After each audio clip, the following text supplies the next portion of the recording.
supportive and safe learning environment where all students are encouraged and empowered to reach their educational and personal potential. Can I have one of you lead the pledge there? Sure. I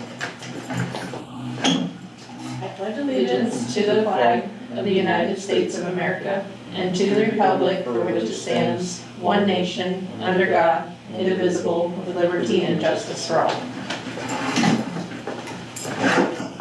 Okay. Jaren, do you have any public comment? No. Okay. So, Sue, I guess we can move on to Kurt and anything he has to update us on.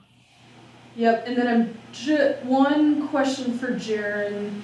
Is there gonna be an action item connected to moving forward? Like, does the board take action? I think that's the plan, right? Yeah, we probably put an action item on there for. Yeah, and Andrea, if you're good, like after the report, well, this is my question. Should we do that action item following the report? Or should we keep it down below? Mizu, is there any like real procedure for that, or is it fine if we just do it after? I think it's fine if we want to just do it along with, after the report. That seems fine. Okay. Yeah. Cool. Kurt, you want to lead it? Are we leading it or you? Both work. Whatever is easiest for you. I've got the letter of recommendation that I sent you a little bit ago. I can share a screen if you have it, you could share a screen. I think Jaren's screen sharing. What if I give a real basic intro and then you give any details that you think should be added that I don't hit? Okay. So we received 10 bids, which is exciting. Kurt said has not been part of a project that received 10 bids, so huge interest. And you can see those bids are provided pretty wide range from some number in the 60s. Sorry, I should know that. So it's about 70,000 to 294,000. And those are broken down by the full project on the left there, A, B, C, and D, and then the broken up areas. And one of those we think did backwards, the second one there. 4 of those came in pretty close to each other, so it's nice to see. It's not like somebody was, way off somebody was way off on the high end, but the rest of that, there were a lot of quotes close to each other. And then Kurt and team have been looking through the kind of lowest 4 bids, getting background information, making sure they meet all the requirements. There is one, Kurt, I'll probably have you give the details, I'll probably screw it up, but I believe it was the lowest bidder. There's the third addenda they didn't respond to. You may have had some conversation with them since then. And it was basically saying, hey, this one insurance question, we got a response and it's not required. And they didn't sign in that box. And we think it was an oversight. I'll have Kurt add anything. But the recommendation is to move forward with the lowest bidder. So Kurt, I'll let you add any other information from there. Yeah, let me kind of highlight what a little bit more detail about the small anomaly here. Typical with a construction bidding project, in the information that was issued along with the drawings and the specifications, everything else, bid instructions in a bid form. Bid form is 4 pages long. It's in the documents, and it has places to fill in information. And they're expected to fill in all sections of that information on the bid form. When a project has been issued for bidding, during that period while it's in bidding, the way that we communicate responses to questions from bidders and any changes to the bidding requirements is through issuance of an addenda. And so we issued 3 addenda during the course of the project. On the bid form, it identifies, and this is actually on the first page, the bid form. It's a place to acknowledge that you've received all the addenda. Um, the the lowest bidder did not do that. They did not acknowledge the third addenda, but they did acknowledge the first two. The reason why they didn't acknowledge the third addenda was that they had already put their bid in the mail, so it could arrive in time. And the third addenda was issued last Thursday. It was issued at the time we couldn't issue any more addenda, and there were some questions about insurance that we had received, and we responded to those questions and clarified some assurance that the insurance that the district will carry. And we did, so there was no scope of work that it would affect a bid in that addenda. So the fact that they did not see that when they put their bid in the mail doesn't change their bid result. So in this situation, I think it's would fall under the working definition of a informal requirement, and then could be waived. And we have some bidding instructions where we talk about that process. So my point of saying this is I don't think it's material to the bid. I don't think it changes who our low bidder is. It does present just a small chance that when the legally mandated protest period is open, there could be a protest. I think this body hears those protests, and this body acts on those protests. It doesn't go any. This is where the decisions are made. So I don't think it's a material item. It's something you should be aware of as you're making this selection. The other thing that you should be aware of is in the letter that I sent. There is the Oregon State Construction Contractors Board, or CCB as it's referred to, is where contractors are registered as contractors, and there's a place on the CCB website to check the status of everybody who's registered. And it does list whether they've had disciplinary actions or fines, and it also lists any complaints. So what this happens occasionally, our low bidder had in the last 10 years had 2 complaints. They don't identify the nature of the complaints, but they do indicate that they were resolved through mediation and there was no fines or any disciplinary action taken. So again, just understanding that that's a condition. I don't think that's really, it's not unusual for that to happen at times, so I don't think it's important. But beyond that, I think I had a nice conversation with a project manager today.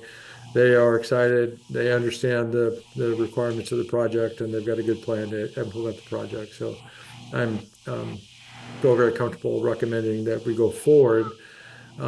It's worth pointing out that we asked for pricing to do all of the abatement in the building, and then we had a pricing broken out to do it in just portions of the building, just to guard against potentially high bids. I had done an estimate about a year ago that was to do all of the abatement, and this is a year old information in terms of dollars, a little over $100,000. This bid to do everything came in at 69, almost just slightly under $70,000.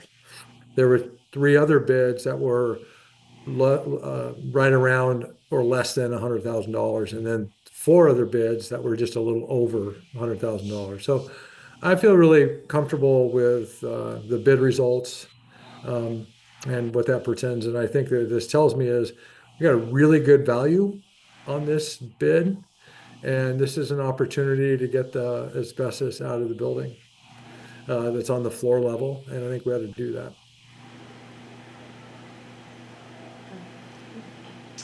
Any questions, thoughts, comments? No, that was a great, helpful detail, thank you. And at one point, it felt like consensus with the board to likely move with the whole project at the same time, but I just want to name that out loud. Is there any push back on that thought, or I agree with at this price, it seems to make a lot of sense.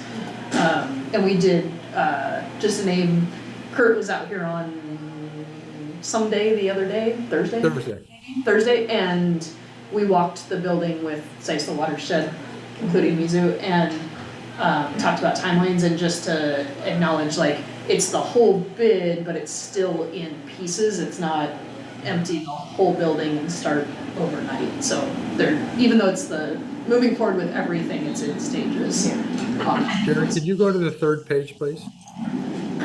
Oh, and then, Kurt, any idea of timeline based Well, on? they are generally speaking ready to go as soon as we are. Brandon, who I talked to today, is gonna meet with his team tomorrow and put together a little bit more of a schedule. And then we'll find some time to assuming we move forward, to meet with them to talk a little bit more about the beginning logistics. The area in the white area on the upper right corner of the drawing, the storage rooms, that has it's abatement that needs to happen, but generally we'll be able to use that to store some things, and then there's still some content that needs to move out. The area that's labeled priority C is where the Watershed Council offices are, and so this priority drawing indicates that the building will be safed off for their use while priority areas A and B are being completed. And then the abatement in the Watershed Council space will happen with minimal amount of downtime for them. That was part of the intention of the project.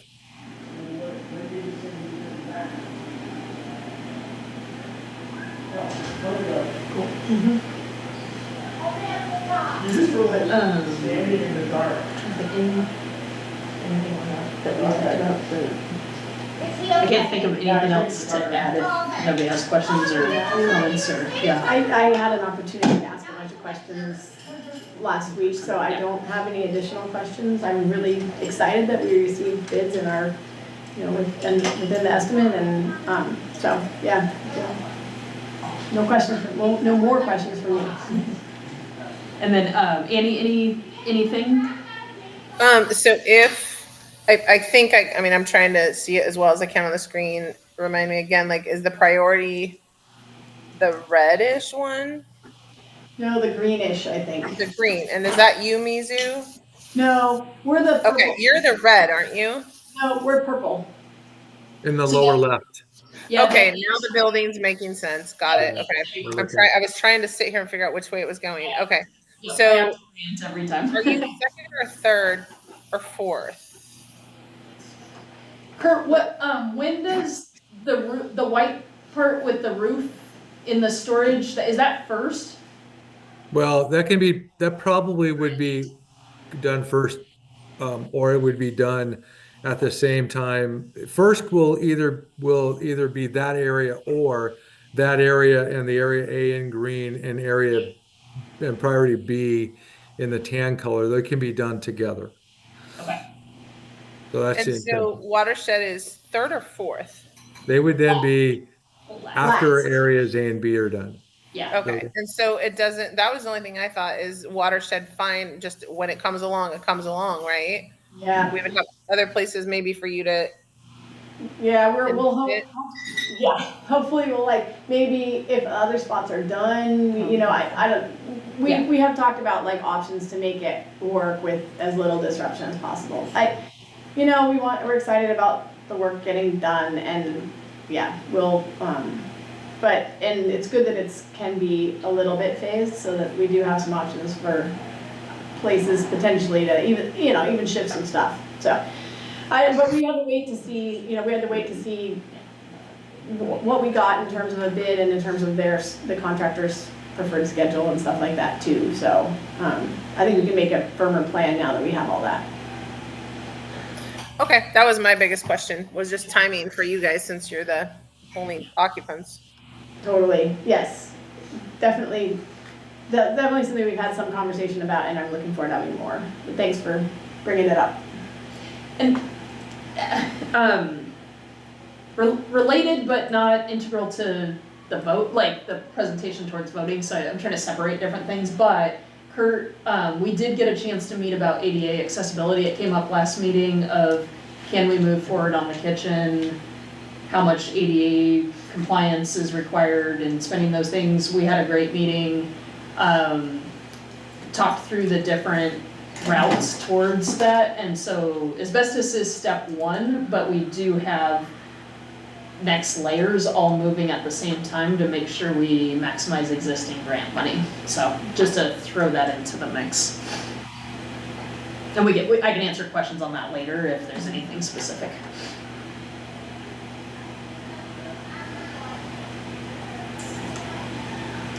Yeah, we can talk about, I mean, there's a grant, as you're aware of, presumably about, for the kitchen improvements in the building. And I'll be involved in helping with that. The issue of accessibility came up because of building permit requirements in an existing building related to accessibility improvements when we get a permit. And so we're going to need to come up with a plan to start improve. I mean, the challenge of the building is that the floor level is about almost 4 feet higher than the ground around it. And there are not any ramps up to the building. So there's not any part of the building except for that lower area, the area in white on the upper right, that's accessible. And so we're going to need to start implementing accessibility improvements to get up into the building, but recognizing that the scale of the improvements for the kitchen space are not significant, and the code does recognize a relative budget for mandated improvements to project sizes. So I can go into a lot more detail, but that's something Sue and I are working on, how to strategize that with the building official.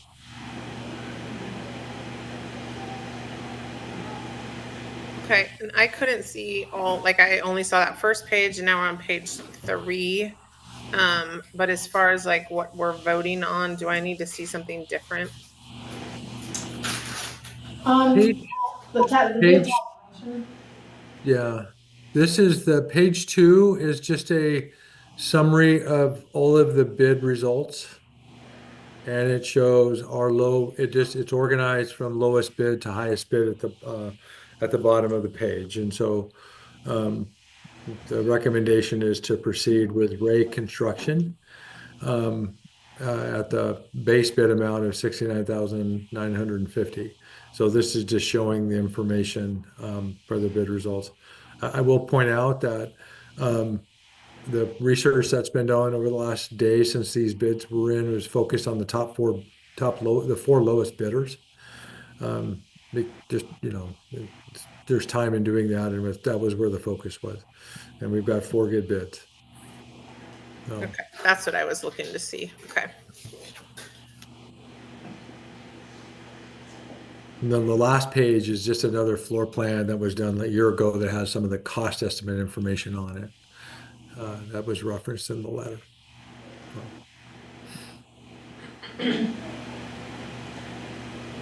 Okay, so does anyone else have any other questions? So them not doing that addendum thing, the last one, that's not gonna affect anything with your grant or?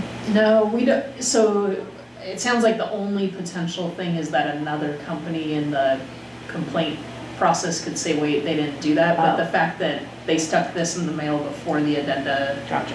And it was questions from the other bidders that it was in response to. I don't know that they'd have a super strong argument in it, but there's a potential that we delay a few days because of an appeal. Yeah. Kurt, did that summarize that correctly? Yeah. And then there was a few keynote things down below, and there's like things for the, what did it say, owner? Oh, yeah, in that little box. Yeah, is that just stuff that Randy can do, or? That's a good question. In the box on the right, there were, yep. Yeah, keynotes or whatever. Mm-hmm. Remove the toilet, radiator cover, I don't know what a radiator cover is, to be honest with you. Oh, I think we already removed it. Yeah, those have been removed. Yeah. But not the toilet. Yeah, are those things worded? Yes. So these are things we're taking care of before they show up. Yeah. Right, this diagram was just providing some clarity as to how to approach pricing and also confirmed uh, items that the bidder saw during the pre-bid meeting that will be removed by the owner. Essentially, what's going to happen is things that are in the way of accessing the flooring will be taken off, will be either moved, like if it's a file cabinet, they'll be moved. Some of the radiator covers will be taken off, relatively manageable stuff by Jared, and he's already been starting that. He's doing a great job, by the way, in doing all that stuff. But there's a whole set of documents that are prepared by the asbestos abatement consultant, PBS Environmental, where all the meaningful requirements for asbestos and air quality management, all those things. That's, in addition to what you're seeing on the screen.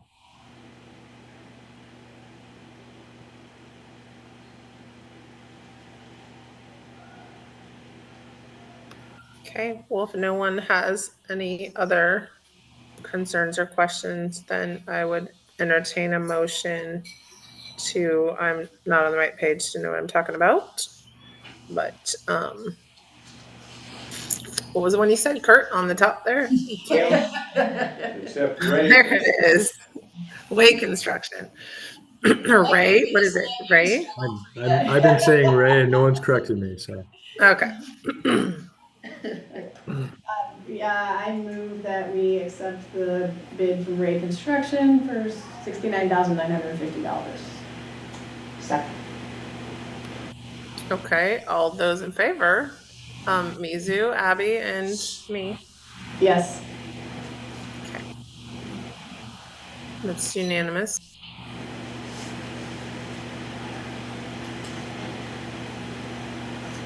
Cool. Thanks, yeah. Doesn't it feels, thank you guys, like, I know this has been, and Kurt, thank you, Yeah, like. to Kurt and to Jared and to you two, like, it's Yeah. really nice to be moving forward with this project. Yeah. It'd be great to get the building kind of on the Yeah. path to being useful. Yeah. It's an important barrier to get over. So, yes. So. Well, that's all I had. There is some facility assessment reporting that needs to get completed in February that we're continuing to work on, so we'll wrap that up. But this is the main thing. And I will connect with Jaron tomorrow so we can get the word out to the bidders and get going with Ray and get that protest period started so that we can get the clock started on that 7-day period. Cool. Thank you, Kurt. Yeah. All right. I think that's everything for me, so I'm going to step out. Thank you. Thanks, Kurt. Bye. Bye-bye. Cool. Okay, so district reports, I guess.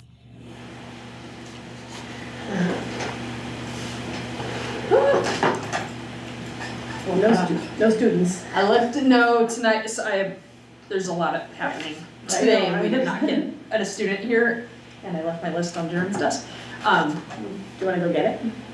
I do. Yeah. Give me 2 seconds. Sorry. Do the finance and tech one while she's running around. Mm-hmm. Yep. Does that work, Andrea? Yeah, go ahead.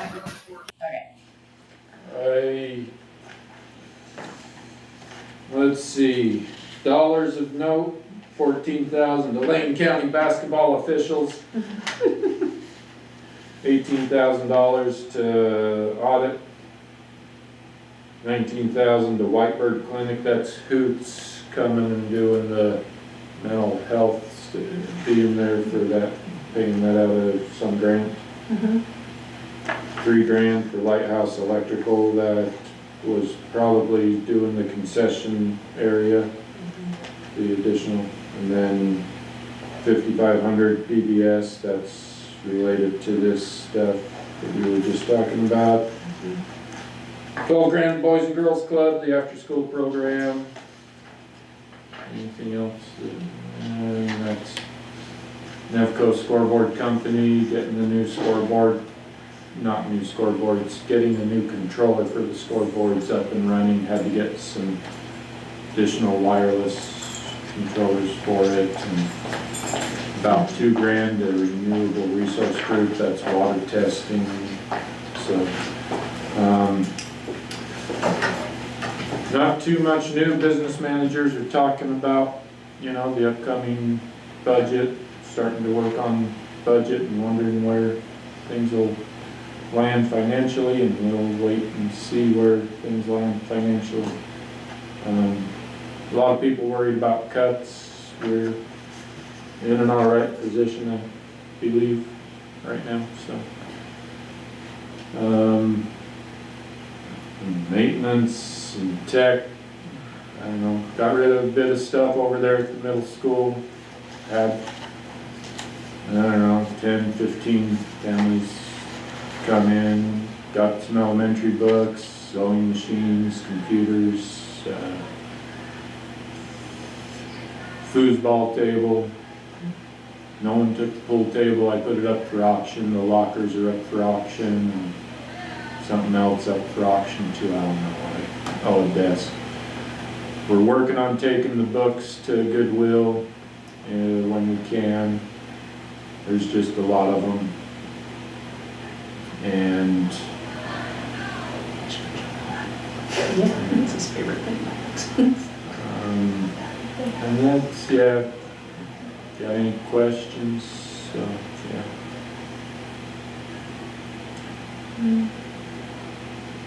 I don't think so. If the stuff doesn't, if we don't, the lockers and stuff doesn't go at auction, what's our option for? Bring in another metal bin Metal scrap. stuff, yeah. Yeah. I sent out, I had some people interested in when we had the ones for sale that were over at the pool. And so I wrote to them and said, got some up for auction, so we'll see. I haven't looked today to see if there's anything, any movement. I was just gonna ask a question about lockers and I lost it. Oh, are they still in chunks of 3 or are they no longer? There's 8s and 1 4 and 1 3. Is how they, yeah.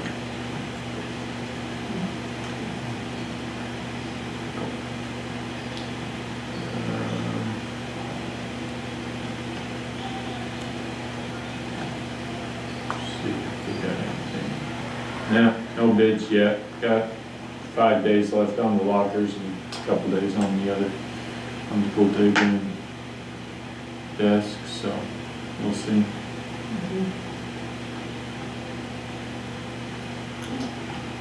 Any finance questions or that stuff? Kind of jump I back. don't have any. Does anyone else?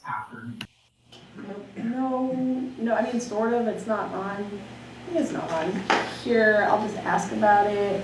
Budget, our budget, like, meeting and stuff like that, do we need to be looking for budget committee members, or? I think it'll be on the next month, next month,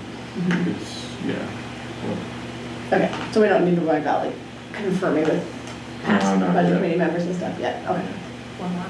One more month. Yeah, I feel like that's usually. Yeah. Okay. maybe even in March, because the budget meeting's usually in May, Yeah, and so I'm just maybe start. way ahead of them. Right. Not normal, okay.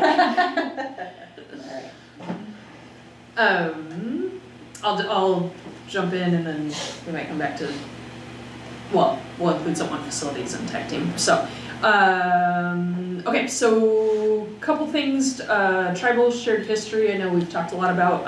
I just want to share, 3rd and 4th grade, Sarah is modifying, adding to, so we've always done salmon units and really bringing in resources from ODE and elevating perspective and connections to tribal and shared history. We're also looking at, that's where we're starting, and then using some 4th grade materials about mapping and just knowing who the tribes are in Oregon and where they are and making sure every kid can explain that and answer that. So excited about the growth there. She's excited right now. It's fun to sit and plan, and We're bringing in other connections and resources, but in a really both short-term and long-term way that we've been planning, so fun. Sports Affair will be on February 6th, same night as senior night.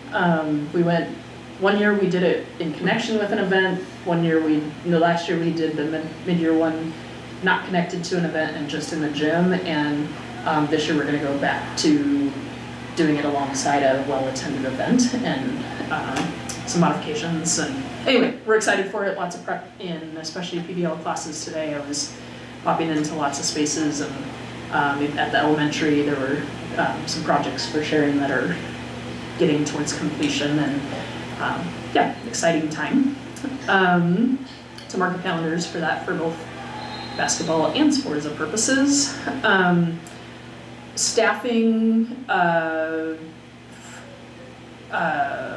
follow up here, a couple different things just to acknowledge we're working on. We've been working on a long-term sub position for first and second. Jody O'Mara is gonna, starting the 27th, is gonna take that the rest of the time. So we've been partnering, and we're excited. Yeah, we're in a good spot right now to get through to there and have a really good plan to hold the fort down while Jeanette is recovering. So, and just sending lots of love and healing and all the things to Jeanette. Yes. Not an easy spot. Yep. So.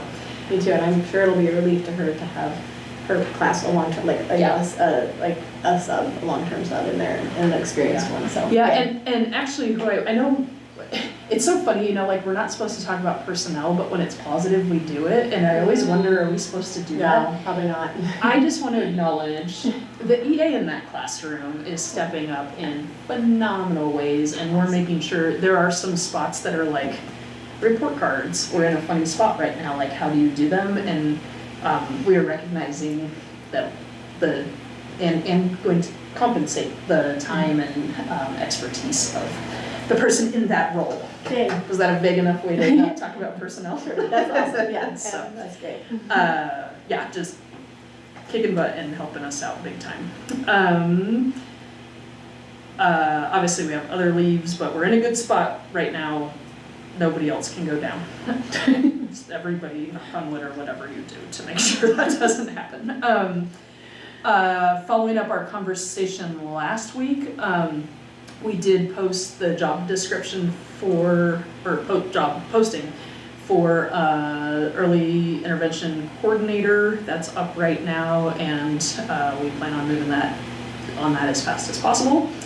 And then just two related things to that.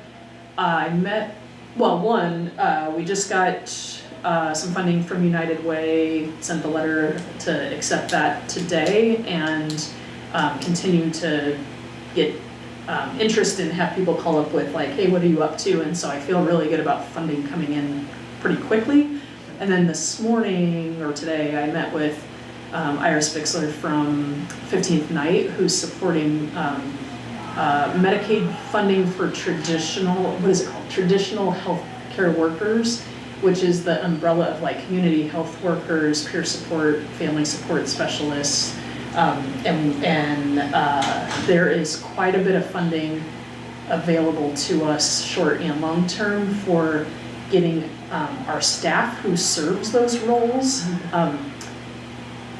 I'm gonna scan a paper she gave me today, and I'll email it to the whole board, but it kind of describes those positions and functions that they would do. We already do a lot of those day to day, and this gives us an avenue for building those costs and building the capacity of the people doing that to have the full training in those things. So we had a really good kind of initial planning and next stages, and I'm working with a couple first people to get trained, set up that system, and then really what there is opportunity to build a system where we're training youth, like as they graduate, to be able to support other youth in the community.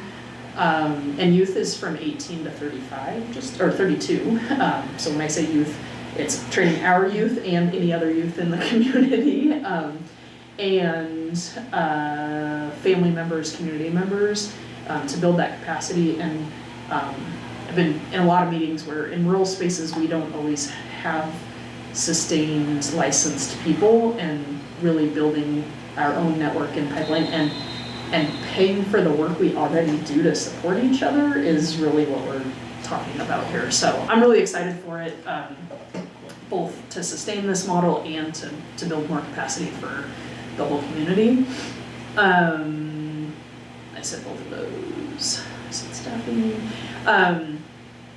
We next week we'll start the well, formally everybody will be doing literacy benchmark testing. K-12, we've started some of that at elementary already, and I'll bring data to show where we're at from beginning of year to mid-year in February. And then we've been really working to tighten up what we call student success teams of really systematic ways of bringing staff together and identifying student both intervention and enrichment opportunities, and working as a staff to really coordinate and maximize our interventions and interventions is good and bad. Just when I say that word, I mean both. Not good and bad. How do I say that? Both trying to catch up and address any issues, and to say, whoa, you're kicking butt, here's all these other opportunities as well. And so it's every other Wednesday, K-12, our teams are in there together really working on these systems. And we did that this morning, and I thought it had really deep conversations at both levels about how to best support individual kids and collections of kids. So, is that everything in there? Okay, kind of district level, so district level, a couple updates. I did meet with the Division 22 team at ODE based on our submission. A couple updates, and I will talk about these again next month when everybody's here.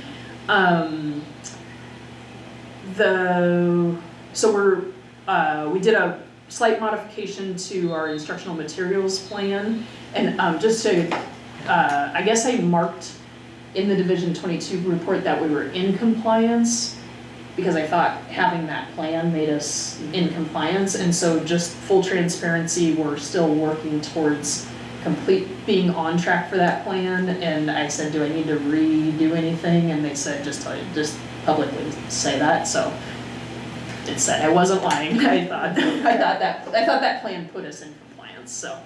But instead, we have to be like partway down, like we have to be implementing that plan? Yeah, okay. Yep. And it sounds like by the end of this year, doing the adoptions we're talking about, we will be in compliance fully. So yeah, that was a misunderstanding on my part.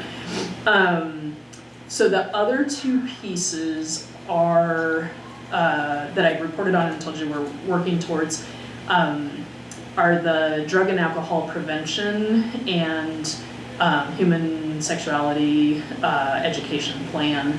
And both of those are dependent on getting the health materials adoption. And so it's like cart before horse, and I think I told you guys this when we met, it's like, they told me, hey, you can't go past a year. And I was like, but what if I have to? And they're like, you can't. And I said, okay, put a year. And then we get to this spot, we're still not in compliance because the health adoption materials for the state aren't available to adopt. So like we're stuck.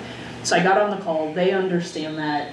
They don't get to say, yeah, you can take longer. What it requires is a letter to the state board. State Board of Education. Mm-hmm. And so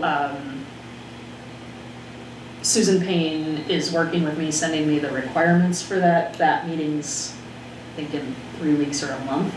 And so we're working together to submit that. I'll share the copy to you all to say this is what we're telling them. She thinks I'll pop on, answer any questions for a couple minutes, and then we'll say yes, but there's no guarantee.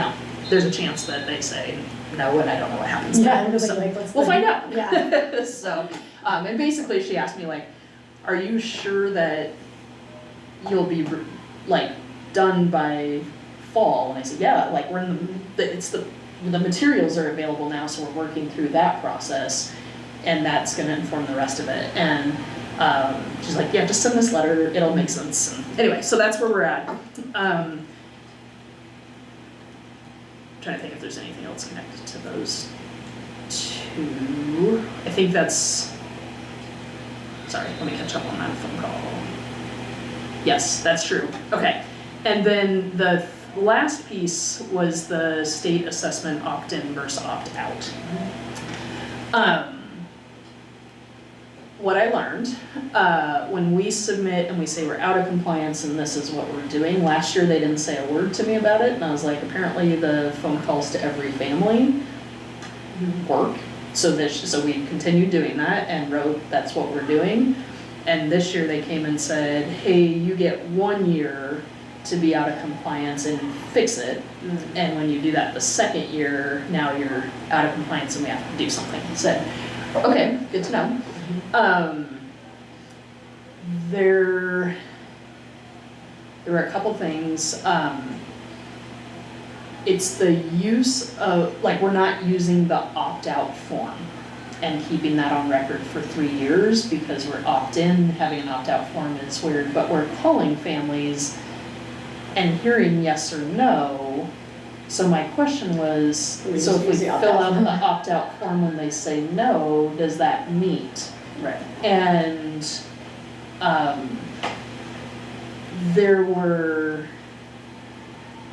it's that awkward spot where they can't say yes or no, but you're trying to figure it out together, and they're doing a good job. Like, we're trying to navigate this.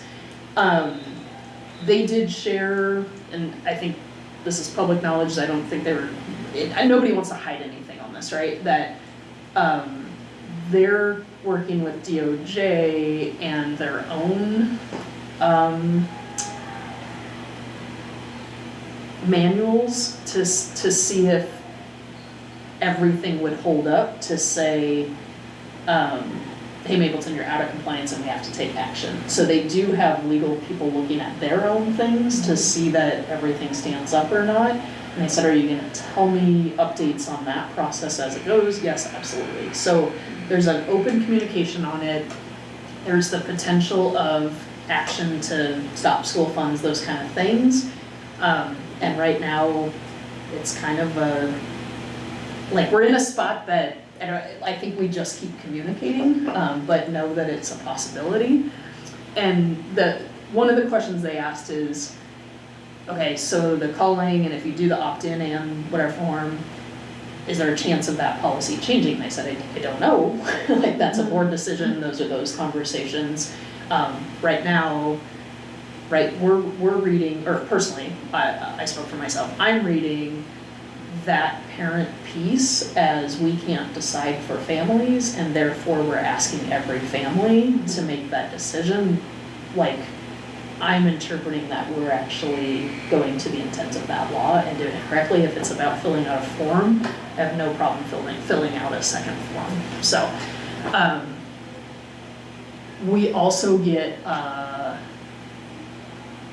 what's the word? I think it's officially called an audit, but for this year, last year we did the SPED audit and some other audits. This year is around state testing.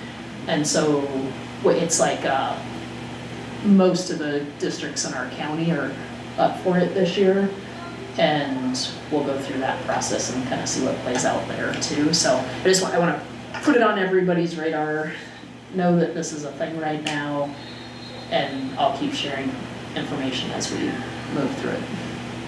So if we, I'm definitely spooked by the potential for not funding us. Don't like that. And so I'm thinking then, opt out, if we continue to call every family and offer the opportunity to opt out, and families opt out, and we have, 70% of families opting out or whatever. Would that make us compliant, or are we still not compliant because we have too many people opting out? It's not the my understanding is it's not the number, it's the process. So, and then having, So, where I need more clarification from them, because I'm focused on the enactment of it, right? Right. And even the parent phone calls, they said hey, the language that's used in those, I shared what I send to families and said I pulled this from your website, the 30-day notice is there. I've tried to include as much as we're supposed to yeah. and still be opt-in at the same time. That's where right now our conversations are about the form, and if that's all it is, I think that's a fix that is, we can do both, right? We can be both, but I don't know that everybody who on that end that makes these decisions would agree either. So, and that's where I think I don't know the right word to explain that, but I do feel like there's an avenue to continue to try to make it work, and also acknowledgement that they might tell us it doesn't, right, kind of thing. Yeah. If they tell us it doesn't, how long, are they well, you had your year and you didn't do anything about it, and so we're actually imposing stuff now, or is there gonna be a warning period? I think it's continued conversations to say this is the actions that would be taken. I don't think anything's I did not interpret any conversation as they can just be and we stop checks, Right. kind of thing. So it'd be a process through that. So we have time to continue our Yeah. process? Yeah. Okay. Yeah, I think on both ends, that's what I think is happening right now. I think there's conversations on their ends, there's conversation on our ends, and it's a little bit of a dance or, say again? Uncharted territory. Yeah, and I don't know what to do with that, and I think we, in all honesty, have been, and what I told them, and this is what I say in I think I told you guys last year, was that last year? Or whenever this was, governor's office called, ODE, head of ODE called, somebody else called, ODE, and the assessment department called, and we had these conversations, and my stance the whole time has been, we're working to improve instruction and accountability and learning. Let us keep focusing on that, and I promise we're working on learning, right? And the measurement end of it with you guys, we, as a community, it's been voiced and approved and voted that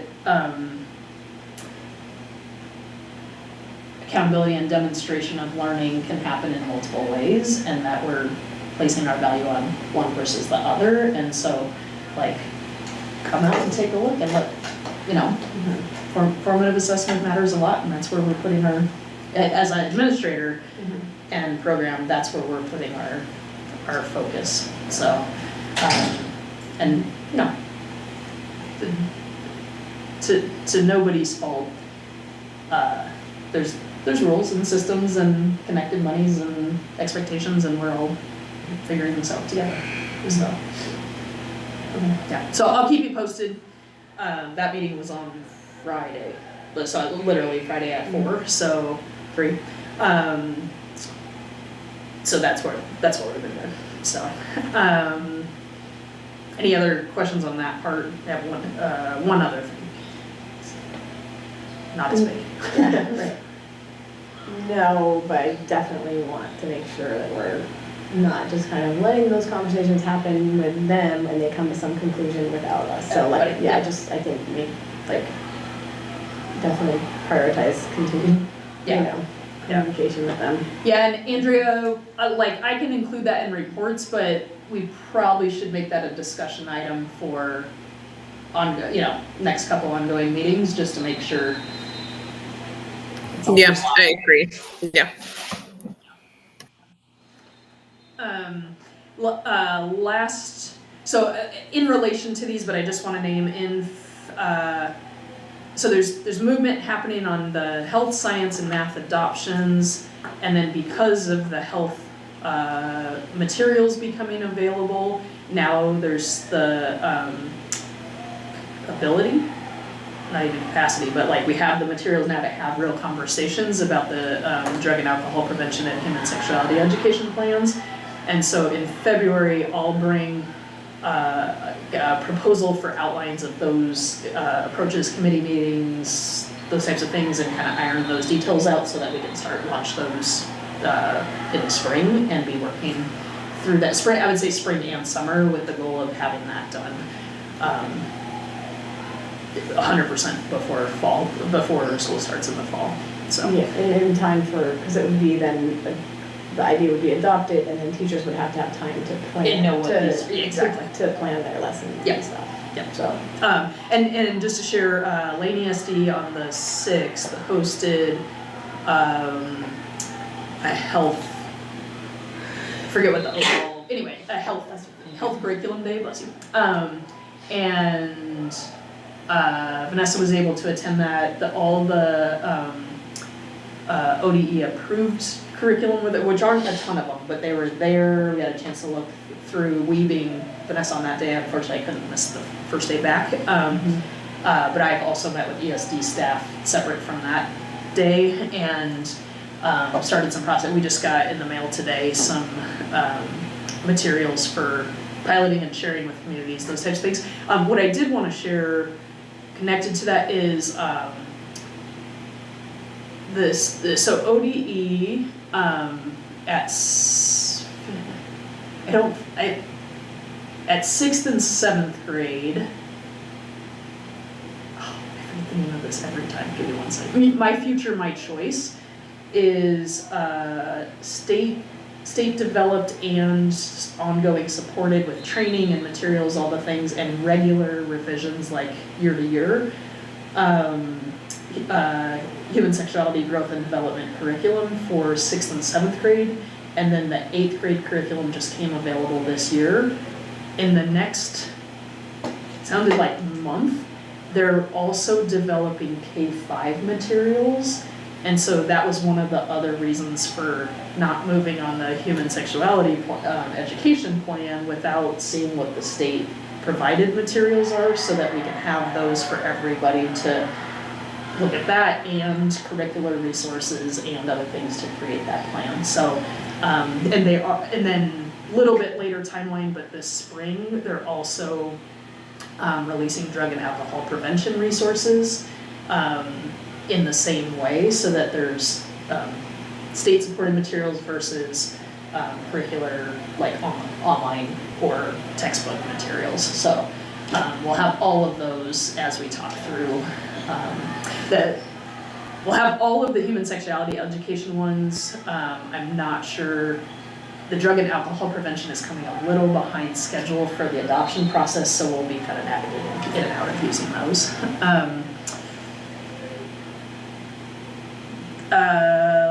Last thing is the integrated plans due in April. There's a requirement for all small districts. Now, it's been in the works for a couple of years, big districts and then small. Is it by September? And this is in one of the board first reads today, so I wanted to make sure it's the VCF advisory committees to the board. The equity committee, I was in a planning meeting yesterday, and we need to do a comprehensive needs assessment as part of that integrated plan. We've done parts of it, but I want to do one with a representative committee of students, faculty, community, families, all the people.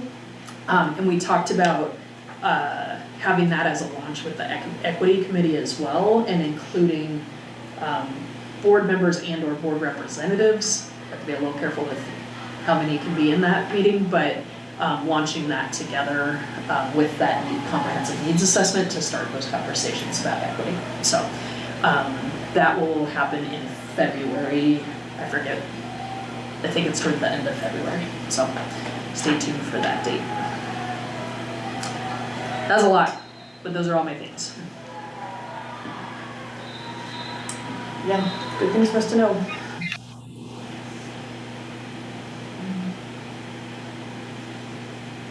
Oh, the facilities, that was this one I said we'd jump back and forth to, but the well, Mizu asked a question, I've heard it from at least one other family this week actually, but we're operating on the well, we've talked about that some over the last couple of months. There was a report lots of reports beginning of year of it having that strong, kids say it tastes like blood. Mineral flavor, tastes like blood. Usually that's iron. We, I think, updated right before break at that meeting that Jaren had worked to soften the water.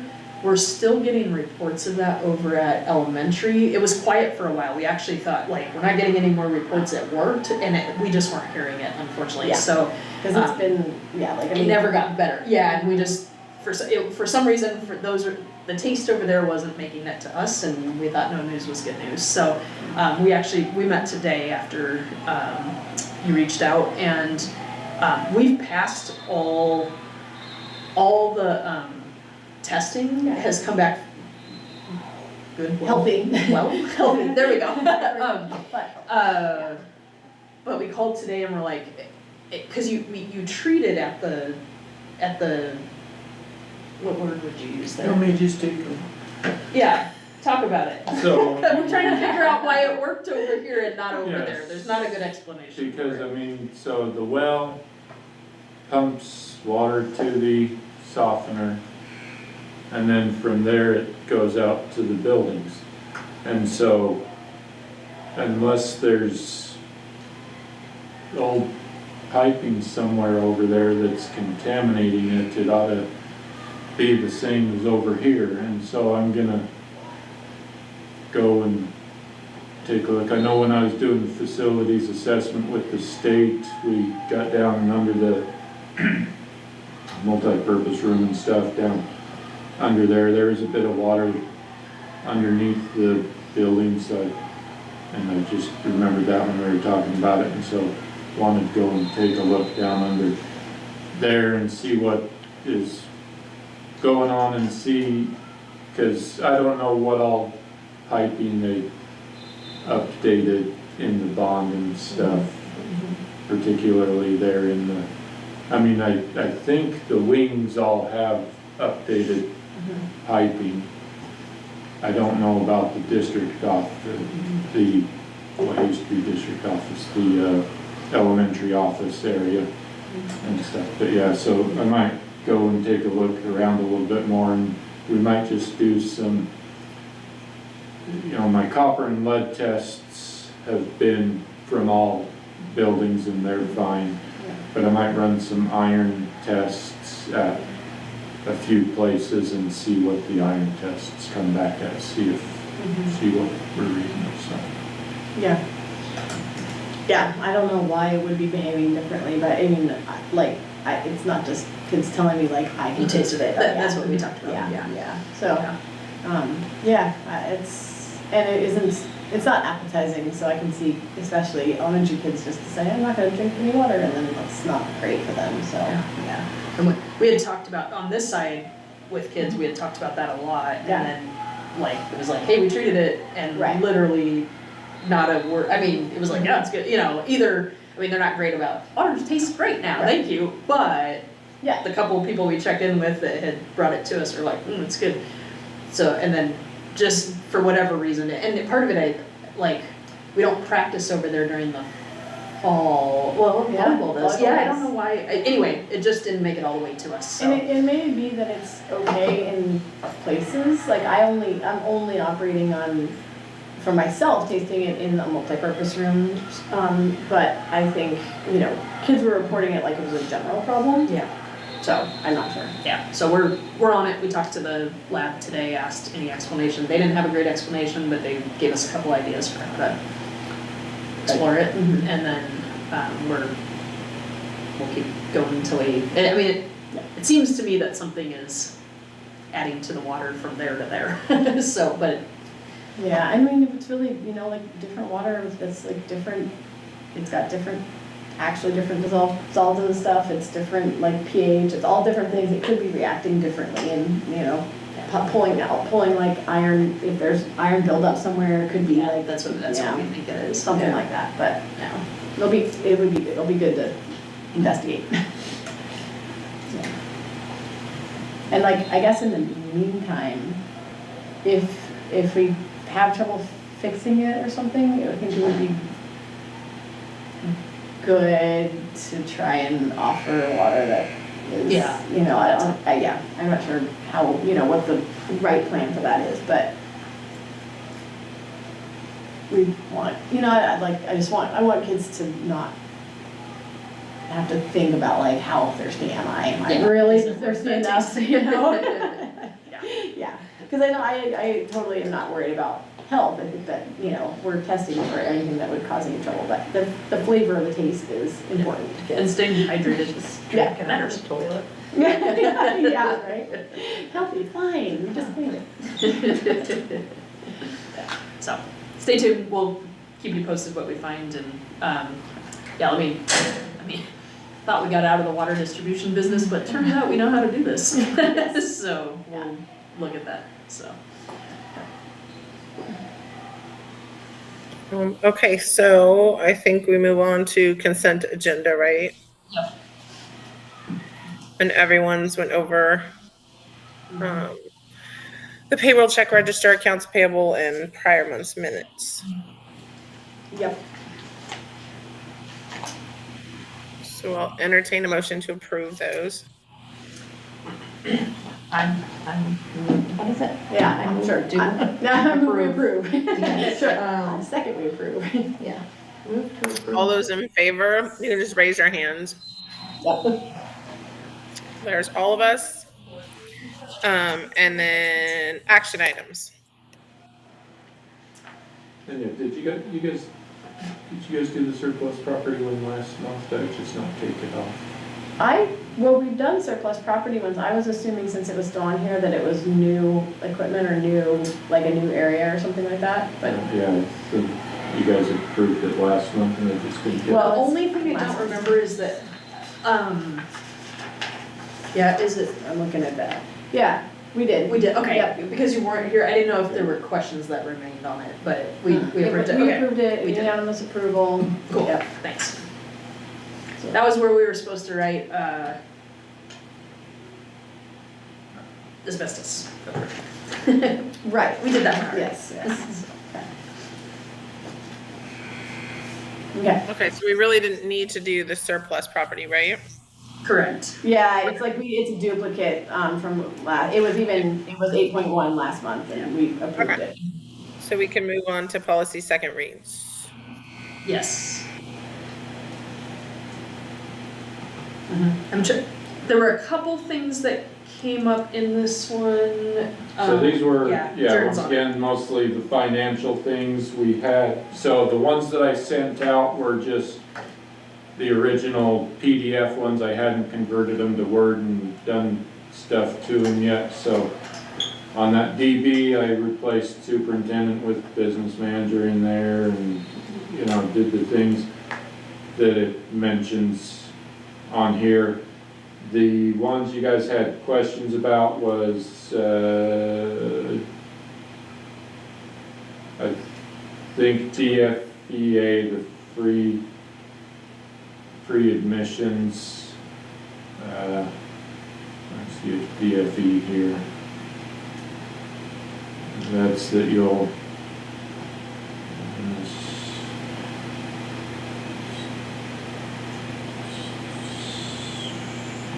Thing needs to high loading mean controls there.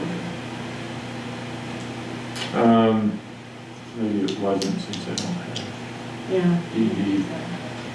But so DIC financial reports and statements. I changed that over and said that you'll receive a financial report of summary of actual expenditures and actual receipts and the district's overall cash condition. That's what I'm giving you. And then the year-end summary of the general ledger and summary of actual expenditure and revenues prior to the annual audit is what I said on that, so, which Cool. is what we're doing. That's the one that said pre-audit. Yeah, Yeah. yeah. You guys don't seem to have a problem with it, so. And then the DM cash in district buildings, I changed that to say no money will be collected for student activities without issuing a receipt, so that's things Jamie's collecting fees for. I don't know if you two can see that. Let me zoom in on that a little bit for our readers here. Yeah, this is the one that we had questions about, because it was like, it won't be held longer than, you know, like, $500. yeah, and we're like, Yeah, well, yeah. we have times when the bank isn't even open, and, you know, yeah. Deposits will not be made in any account except those authorized by the board, which is our school and district accounts. Classroom teachers are not to collect fees, rentals, or any funds without the advance approval of the building principals. I kept that in there. Building administrative assistants will track the school student body accounts, and the accounts will be audited each year, which auditors audit. Money collected within school buildings will be taken to the bank as soon as it's practical. Any money kept in school buildings will be kept in a location that is locked and inaccessible to students. Is what I went with on that. If that works. That seems sensible. So, Yeah, that classroom teachers are not to collect fees, rentals, or any funds without the advance approval of building principals. That's some, yeah, like, I think we, like, one instance where I think that is applicable is the youth sports program, because parents are paying fees for the TSP fees, and yeah, we just need to remind, you know, or get that sort of step in there where we're letting everybody know, you know, where that money goes, and if it's going to, like, in this case, since Lou kind of administers that program, it's like sometimes they hand it to him or something. Yeah, So, and I mean, I know that's happening when, like, I've approved that existing and Yeah. kind of thing, so it is, we're in alignment with this. Probably good to check in annually on that to make sure Yeah. it's all going in the same spot, but, Yeah. yeah, and even, you know, some of the, sometimes sweatshirt funds and those kind of things, Yep.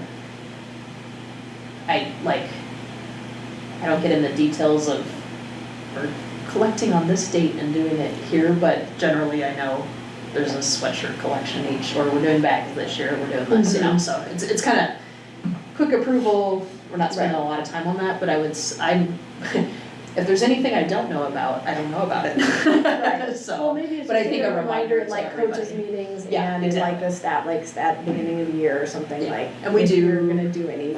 Yeah, and I'll double check with Carrie, but I'm almost positive that's in the coaching manual, but I'll double check that. So. Yeah. Okay. yeah, so that's those ones.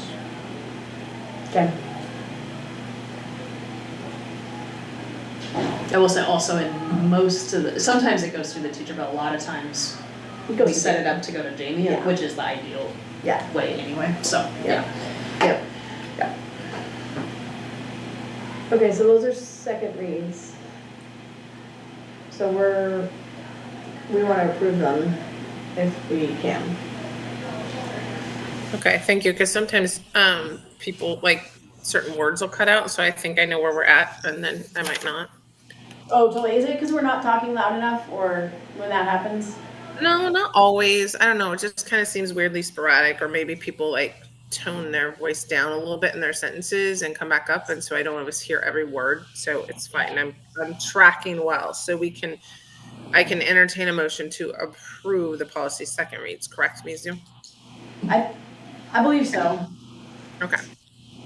And then we can, yeah, see if any other questions, but I will go ahead and, put forth a motion that we approve all the second read policies, so 8.2.1 through 8.2.14. Second. Okay, all those in favor, raise your hand. Okay, unanimous. And then we can move on to policy first read, Sue. All right, so you'll notice we keep trying to work through alphabetical order and keep having to Go back. go back, as Jared and I heard. It gets really confusing too, because things keep coming in for us, so, are these all, they're not in this packet. Have you guys had a chance to read through these? We'll talk through them, but does everybody have access to? They went out to us in PDF form. Yeah, and then I have them here, we can open I didn't, them. I didn't double check like this list against that list, and if there were any adjustments made. I think it's all the same of what we sent out. Let me get to the beginning of it here. So yeah, so the E's are the ones we're going through alphabetically. The A, B, and L are ones that the OSBA, we had submitted saying, you know, that we looked at them and to update them, you know, we just, you know, that we'd gone over them again, and they came back and said, well, this was actually updated since you had updated it before, and so here's the updated one, and so it would be good to use this updated one. So for these few, so the every student belongs. Here too, yeah. Jern, some of the new ones that have come in, Jern has better context about why they're re-added, so we'll kind of tag team this, but the every student belongs, at the top has room for an equity statement, as the district, I talked about the district equity committee, And for the equity statement, I just put in our board, yep. our mission, whatever it is. Yeah, do you know what was it just a review? I don't know, the state changed something, I don't remember. There used to be a couple numbers, I think, related to the symbols of hate, you know, listing them. Yeah. Something, so. So my reading of this time, nothing stands out as significantly different of what we have already reviewed and talked about, so I say let's adopt it as is. I think it's a small change on it.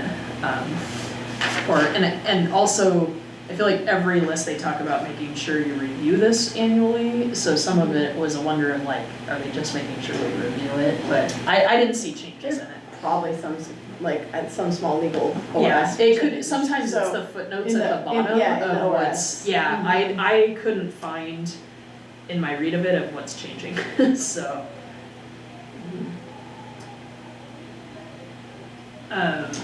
Well, okay.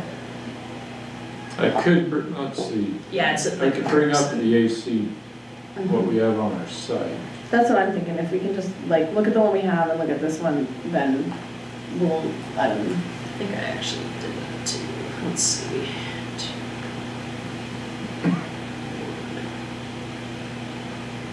Oh, real quick, while he's going to our website, that's not our new website, if you looked at it Monday or Yeah, that one- Tuesday, that one. there was a secure, like, not safe to proceed. The ESD swears they did their part. I'm waiting to get back in contact with Smart Sites because that was supposed to work, and so we'll switch it over again this week or next week, and anyway, it's ready to go. Something's happening in the transition. But it's funny with the because Jared security. just, like. Oh, now it is? Yeah. Okay, well, Well, I mean, I went in and said I accept the risk. yeah, but it's So- still getting a security certificate, which isn't ideal, so anyway, it's getting closer. Cool. I wonder if I just have cookies on here that are Yeah, maybe taking me to the old. clear it. Okay. That's fine. Today I was like, oh, well, let's switch back. So, yeah, I'm pretty sure I did what you're doing and I couldn't find. Yeah, so the one on the right is the one that we currently have are operating under. Yes, and so you've got some definitions of the symbol of hate, saying what it, More clarity around defining symbol of hate yeah, now. Okay. Yep. and so they, Mhm. um, Okay. Okay. So Yeah. before, it was very clear, but it was symbols of hate and then explicitly put the, what is it, noose, Confederate flag and well, I mean, it still something. lists. Yeah. Those are still noose, listed, but now they've, But now it doesn't say is reasonably likely Yeah. to Yeah. cause a substantial, it doesn't have this Okay. little blub blub in there. the new ones on the line. Yeah. Okay, Mhm. got it. Thanks. Yeah, okay. All right, any questions on that one? Not for me. That was helpful to bring them up together. And they might, well, I won't speculate. I'm trying to think if we have so There's not, the ACBAR is the bias incident complaint procedure. yeah, We did, or that one, I think we review annually, and we reviewed it at the beginning of the year. But I don't believe there were any changes in it. well, yeah, I mean, so this is our current one, and this is the updated one that they sent out. So in step 2, you've got, yeah, a little bit of change in the wording. Educational components that address the history and impact of hate, and they changed it to just address the history and impact of bias and hate. So just some kind of advance the safety and healing of those procedural components to ensure the safety and healing. So just a shifting in wording a little bit, it looks like. Yeah, they're being like just more directive, it looks like. With the, Yeah. Yeah. That an investigation has been, at a minimum, the information provided must include that an investigation has been initiated and relating the outcome, including notice that an investigation has been initiated when it is, let's see, steps 3 and 4.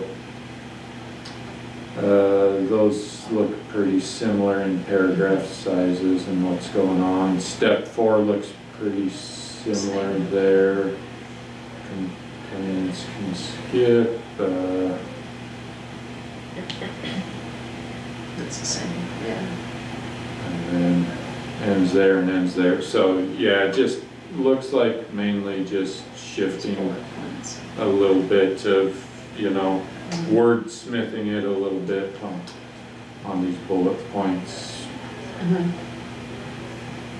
That's it. The notice, findings, and action is kind of legalese language, so something must have gone through Yeah. versus an email that, I guess that helps with wording it.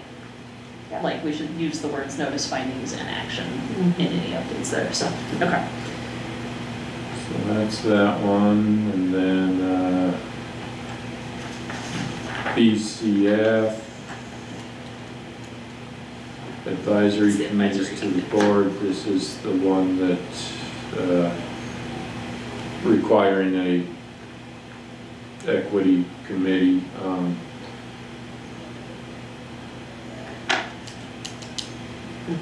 Need to have it, so for districts with an ADM of 10,000 or less, that is recommended for adoption prior to September 15th, 2025. So saying that we need to create this educational equity advisory committee. Yeah, so that hasn't been in ours, but we're just gonna put it in now, like, it needs to be in place by September, we're gonna launch it in February with this needs assessment, we'll put it in now and say, here you go. And we need to make sure that with that, a member of the Educational Equity Advisory Committee will also serve on the school district budget committee, so we need to make sure that we someone that's on that committee is on the budget committee also. Yeah, okay. That's not a board member. Yeah, it's, I wanna say, I can't remember if it's House Bill or Senate Bill, but it's 732. The committee is advisory to the board, so board can be, like, when we do a needs assessment, the board can be at it, but that group is advising the board, not representative of the board. Does that make sense? Yeah. So it's a slight, slight difference in authority with the law there, so. And there's a piece in it that, like, annually they can craft a report to the board with recommendations, those types of things, so. Okay.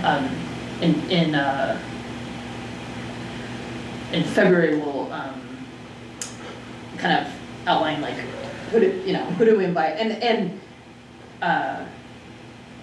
it's kind of selected together with the district and board. I'll go back and look at that language real carefully, but I'll loop you all in on conversations about, this is who we're thinking, other, give ideas of names, those kind of things. Okay.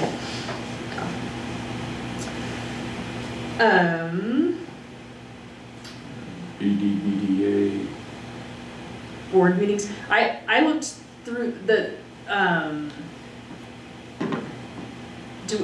do we just not have that one? We have it. This is way more outlined than before, right? Well, and I think it's related to, let me bring up the new one. I think it's related to streaming, running. Oh, the requirement that it has to, we're already in compliance, it's just writing that into it. Let's see, so the affirmative vote of the majority of members is required to transact any business that's in that meeting. Meeting does not include any on-site inspection of any project or program or the attendance of members of the board at any national, regional, or state association which the board or the members belong. So if you guys happen to all be here when we're walking through the middle school to show off the brand new floor or something, that's not a meeting Right. and stuff is what it's saying. Yeah, and stuff, that's so, helpful. Or if we're all sitting in the gym watching a basketball game, that's not Yeah. anything. Okay, because that does happen. Because that's real. Yes. Okay. And then access to and the ability to attend all meetings and excluding executive sessions by telephone, video, or other electronic or virtual means will be made available when reasonably possible. All meetings will be conducted in compliance with state and federal statutes. So just making it possible if someone wants to do I suppose, well, so they could watch it, they could, if we're doing a Zoom one, and someone wants to comment, we can send them the Zoom link, so when telephone or other electronic means of communication is used during a meeting open to the public, the board shall make at least one place available to the public where, or at least one electronic means by which the public can listen during the meeting. So if we were having an online, like our Zoom meeting the other day, Yeah. we would make sure to make a spot here at the high school or something, have a Yeah. Chromebook set up that could be on it, and so if public wanted to be able to listen to see it, they could come and do that. But if we're streaming it, then the public can listen during the meet, so they can. I don't know. So even with streaming it, we probably still need to have it open. And so if someone from the public wanted to be able, Like they don't have internet access, Yeah. basically. Yeah. or something, and they wanted to be able to listen to it, then we could set up a computer. Yeah. That makes I sense. feel like in almost all cases, we have somebody here for those meetings. The only thing I can think of is like, a year ago this week, we were all iced in if we had to have a meeting. I mean, lots of people didn't have internet anyway. We weren't gonna have a meeting then. Yeah.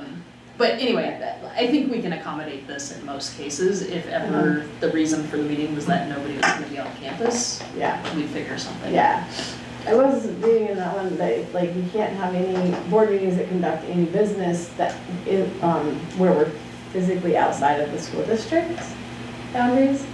Oh, the meetings are supposed to, except for, there was, Yeah, but like, that wouldn't preclude somebody who's like on a business trip from attending a meeting and participating in a meeting. yeah, no. No, it's, Yeah. the main site can't be, like, we can't Mhm. host a meeting, Yeah. on Bay Street. Yeah. Right, like, Yeah, or we couldn't, right, or we couldn't, if we all went to like the OSBA conference or something, we couldn't also have a meeting there that we conducted meeting business in. yeah, Yes, all board meetings, including board retreats and work sessions, will be held within the district's boundaries, except as allowed by law. So, So like when we did it at Michelle's house, is that? yeah, it's That's still in kind of district to boundary. prevent Okay. you from doing that in Sun River.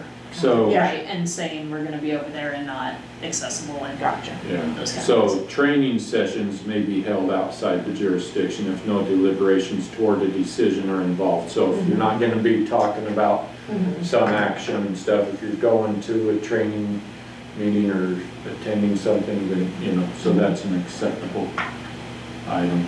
If you're streaming it, this is kind of semantics, but I'm actually curious. Just to use the Sun River example, I'm not trying to get us all to go to Sun River, but, unless you want. But, I think we should though. there, well, I do too. so this is my question, like, if you're streaming that retreat and it's open here, that the public could come watch it here, like we Well, just see, talked what you about. do is you each have your own computer and you're just on Zoom. And so they don't know that That you're you're in all in Sun River all together. together. Oh, no, we're not. Way to we all be have transparent, a- Karen. Yeah. There's a way. Yeah. Feedback, just stop unmuting. No. But like, does that even allow? It sounds like they're opening that Yeah. possibility by Well, I doing mean, that. if you're all there for a training session or something, so once again, as long as you're not discussing Right, no deliberating. action and Right. stuff. Right, we Yeah. could, we couldn't have a regular monthly board meeting over there along with being at a training or something, Yeah. is what I'm hearing. Yeah, okay. Yeah, Um, fine. and it shifts, these, communications outside of the board meeting may contain, so this, so communications outside of board meeting.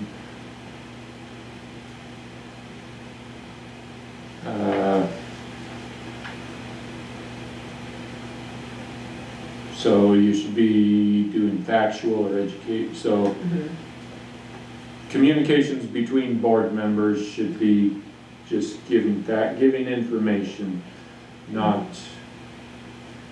Moving towards decision. yeah, presumably not having a discussion on something. There was something I noted in there that we don't do, but I thought I didn't know if it was new or just practice that maybe we should, but Oh, the one about this, email? emails Yeah. sent to other board members will have the following notice, so you guys need to add a signature onto your email Uh-huh.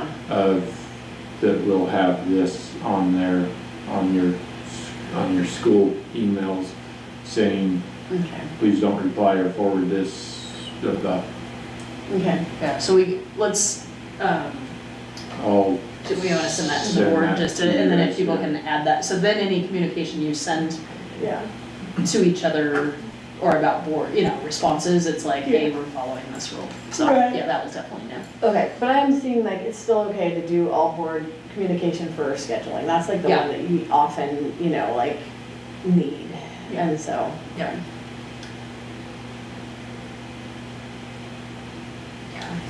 does it say non-combative?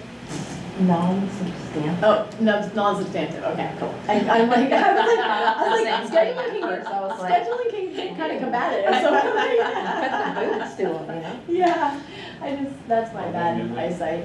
I know, I like how it says. Yeah. So I was like, We did that. so I knew what to do. Uh-huh. Okay. It's a good reminder, that's why we review these things. Turns out that email signature was an old one, but now we'll actually do it. So, good to review these. They added on here at the end, since that's the end of the policy there, so they added on complaints regarding public meeting laws can be filed with the board in accordance with KL public complaints, portal respond, and mandatory training. They added on to every member of the board shall attend or view a training on public meetings law prepared or approved by OGEC at least once during the board member's term of office and shall verify attendance in accordance with OGEC procedures. So That's different than the training we did with Yeah. OSBA. Mm-hmm. yeah, So we, likely not all of you have had that, so. And does that be every term? It says at least, once during your term, Once so per every Yeah, so every, yeah, it seems like, yep. all right, we will 4 years. find that training for you. Yeah. Michelle's got some attention. Yes. Like 14 180 straight trainings. Actually, Michelle's gonna give the training this year. She doesn't know it yet. Same training 14 times. Oh, that would be my version of an unpleasant place to be. That's like, oh. And then BDC, executive sessions. Yeah, that one, it outlined the reasons. I think it might have updated the reasons. And those are all just gonna be legal Actually, the updates. second line is different. Or as executive, I can't see that part, But but executive session may be included as an agenda item of an existing meeting in accordance with the board policy BBBC or held as its own meeting. Proper notice is required. yeah, So, and I feel like everybody was doing that. Yeah.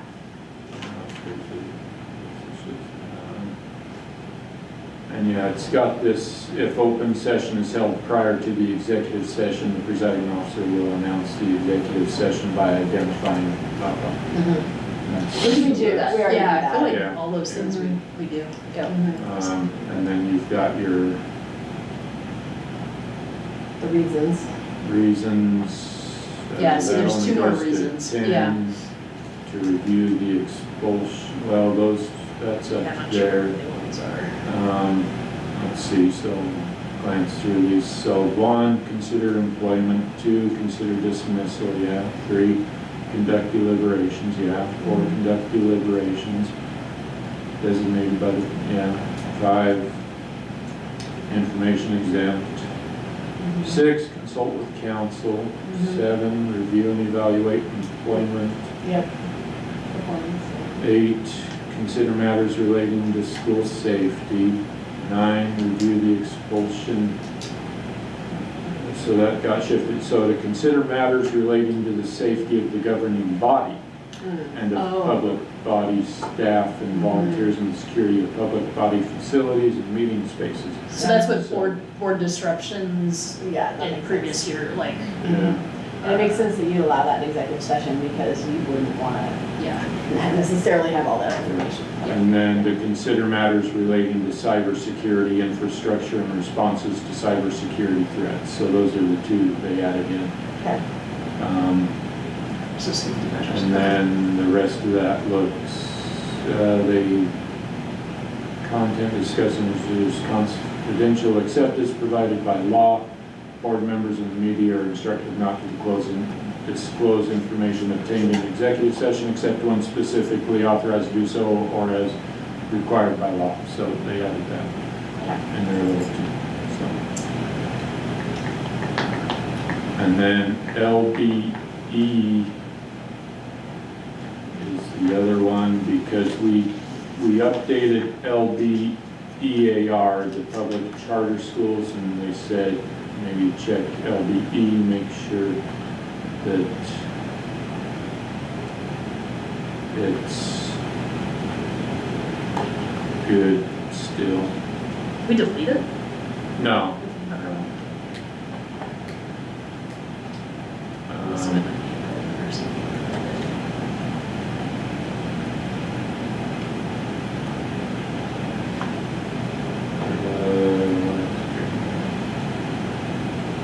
Oh, 4 was okay, so 4 was one of those ones that was missing and highly recommended. So we had E but not AR, so they're just telling us to check E. Because we added, I think we're actually, yeah, my guess is we're good on this one because we had it, but. And I don't know, I mean, Yeah. established.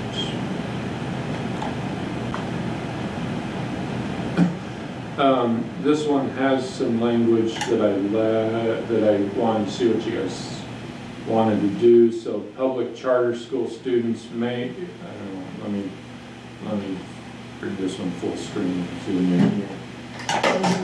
Public charter school students may, upon request, be allowed to participate in district programs such as physical education, instrumental and vocal music offerings, or other selected options if space and materials are available. Students must adhere to state law, board policies, regulations, and rules concerning student conduct and discipline. Or you have public charter school students shall not be permitted to participate in district curricular programs. I mean, we're not getting fun, you know, this isn't homeschool students that are coming and stuff, and so this is students enrolled somewhere else and they want to come do some of our fun classes. Yeah. And I don't know, some districts, you make an agreement and charge the charter school or something sometimes if they want to do that. Would it be different, I mean,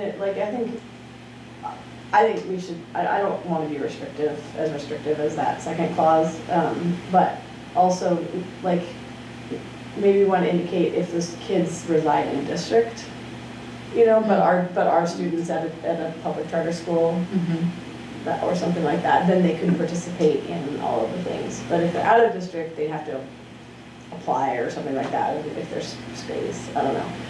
I'm thinking about just specific, you know, where we've had where we have this happen currently, it Does it works. happen now? Well, it's happened with some students, maybe not right now, About half. but yeah. So, and it's, I mean, I don't know, yeah. So like, that would be my question, is like, maybe a difference between in-district students and out-of-district students there. Yeah. People are still paying their taxes. Yeah. And also those charter schools don't always offer those activities at all. So it's not like they're choosing these over theirs, you know, since they aren't offered at those other schools necessarily. And that's not sports, physical education. Well, I was thinking. That's down farther. I was thinking it was sports, so that's a good question. No, Yeah, so- public charter school students in grades K may participate in their resident district's activities. So maybe I was. Public charter school students in grades 9 through 12 may participate in their resident district's available activities that are sanctioned by OSAA when the requirements found in Oregon law are met. So yes, this is coming and attending one of our art classes or our PE class or something and stuff when you're enrolled in T Lake's online program or something, and so they're getting the state's money for that student, and they want to come and do one of our classes. Gotcha. Anyways. Can you go up one more time to that language? Okay. Yeah, okay, cool, because my mind like went to sports and I was like, we want to, you know, but like, that's a separate clause. Yeah. If space and materials are available. Rules concerning, I'll make it this one.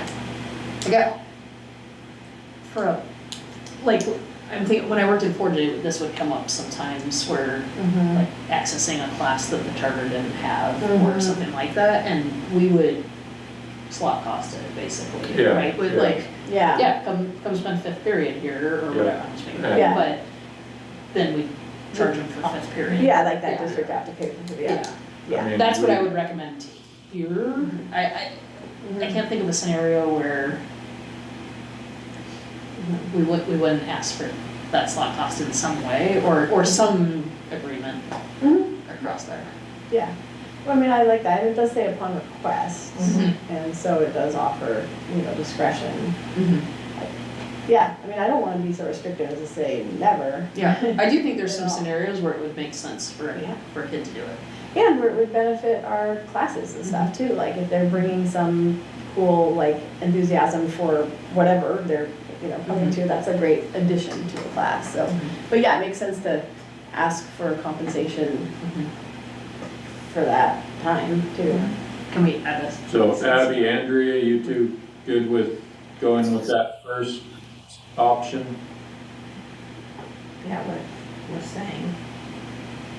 And that's where it starts off at, sorry, my screen's kind of like covered part of it, and I've changed it a lot to try to make it, so it says public, you're starting from there, right? Public charter school students may Yeah. be allowed to participate.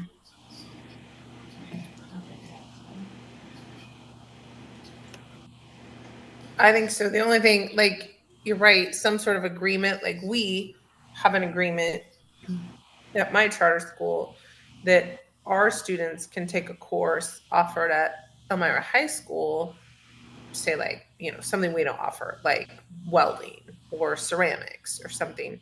And in turn, if a student needs to take a course outside of like the regular 7 classes offered in their brick and mortar school day of, they need to make up a math class or, something that didn't fit in the Tetris system of the schedule, they could take a course through us. So that's the trade-off there. So there's agreements like that you're offered an equal trade across, that their students could take a course through, which, you know what I mean, Sue? Like a trade Yeah, back. that one's, the only difference on that one is like, that's a district-sponsored charter, right? Like, that agreement's within the same district as the charter. But you Exactly. could still create that MOU, like we could create one with you, especially around, this is gonna come up for like a single kid, right? Like, I don't think we need a full MOU, but if there's a kid that we're like, hey, online's gonna work better, but we want them here to do these 2 classes, I think we worked out an ADM agreement between the 2 of us. So the only thing I might add is public charter school students may, I thought I was gonna fit it in right there, but upon request, and, agreement, compensation agreement with, possible compensation agreement with the charter school, be allowed to participate in district programs such as da-da-da-da-da. And then it's I agree, because there's not always gonna be a trade-off agreement that you can make. yeah, So you're gonna have to have a compensation one.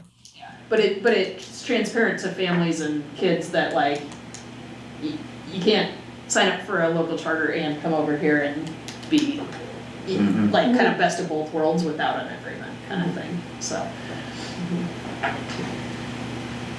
So don't say and approved. Compensation plan or some,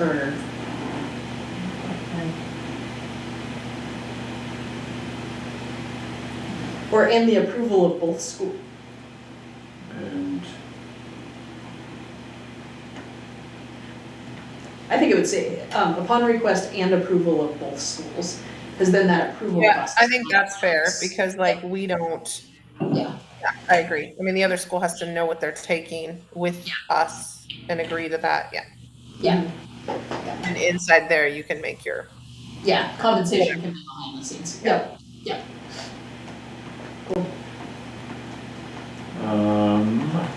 The district will provide instructional materials, lesson plans, or curriculum guides for use in a public charter school, or we will not provide instructional materials. This is, I think, mainly if we had a charter school in our district, and so would we, This is one of those funky spots that's gonna connect to the later conversation about district charter. Yeah. Like when you're talking about yourself, I don't know how you write that sentence. That's true. Can we take that sentence out? Hey. We don't have a you know, public charter school. Right. Or can we say, I know that's will or will not, and they've gone away from saying may, but like, I don't know. In that one, it's funny, because I feel like we wouldn't want to be definite, if we have to keep it that in there, we wouldn't wanna be definite. My other question on this one is, we're not talking about, Andrew, I'm gonna use your school just because it's an easy example, but we don't sponsor you. I would never provide an instructional material lesson plan for a kid at your school. Is this assuming our own? I think this must be assuming our charter in our districts. Yeah, I feel like, one, it doesn't apply, Yeah. or two, if it's about any kid, we'd say will not, because we don't, like, saying will not right now is actually what I think the answer is.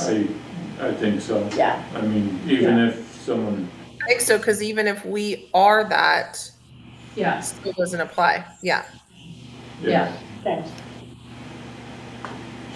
yeah, it feels prohibitory, but it's not even real, so we can say will not, so. Yeah, yeah.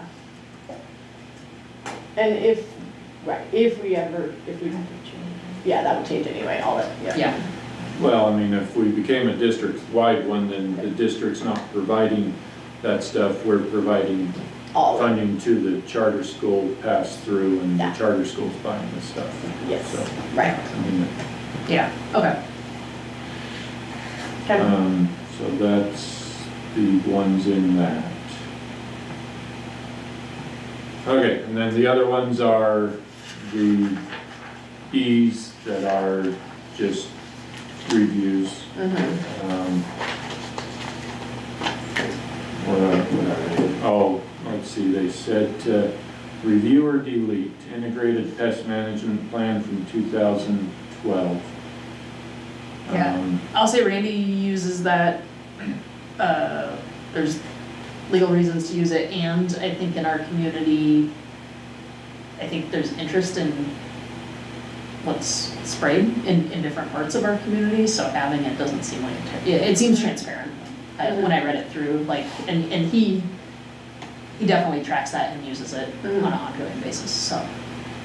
What I don't know is if we update the 2012 to say we reviewed it and it's still current, but other than that. Well, that's an OR, and so, I mean, I don't know if the board policy is,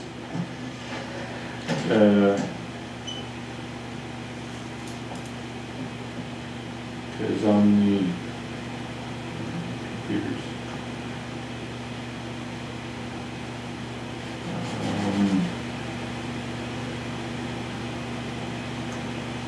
I don't know where. I guess the- So it's, the other lens on that, just to name, is there were a lot of things that we deleted to say that exists in a different plan, it's not actually policy, it's a plan. And so yeah. that is the other side of it, to Right. say, This isn't a that it's not a policy, Mhm. it's Yeah, a plan that's in place, which would match our other, yeah, I didn't actually think. When I was Yeah. reading it, I was like, I know some people care about this, but maybe it's actually, We we take delete it as a this. policy, it makes more sense as a Yeah. plan. But maybe we take this, I'll work with Randy to update, make sure it's accurate, and we'll just put it on the website for anybody that cares. And that it's not a policy. Right. I like that. Yeah. Does, I think it's does actually. that, Abby, Andrew, does that make sense? Do you guys, or does sound okay? Yeah, I mean, yeah, it sounds fine to me. Yeah. Yeah, anybody that wants to know that, will have a place to find it. Yeah. So, yeah, let's do that. and then the next one, emergency procedure drills and instruction, April update there. April update, when does the April update? Just, Maybe there's a April up, maybe they're figuring on a, no, that one was there was a big April update. I think this was a recommended, but not oh, highly, we did the highly recommended and I might not have. and requireds. EBCB, oh, yeah, so maybe that's why I have April update on there, because I have these lists of policy updates. I don't have EBCB. It says C, April 2020. Oh, yes, right there, EBCB, EBCB. Yeah. So, some updates on here. Emergency procedure drills and instructions, which is what it's titled currently. Tsunami procedures,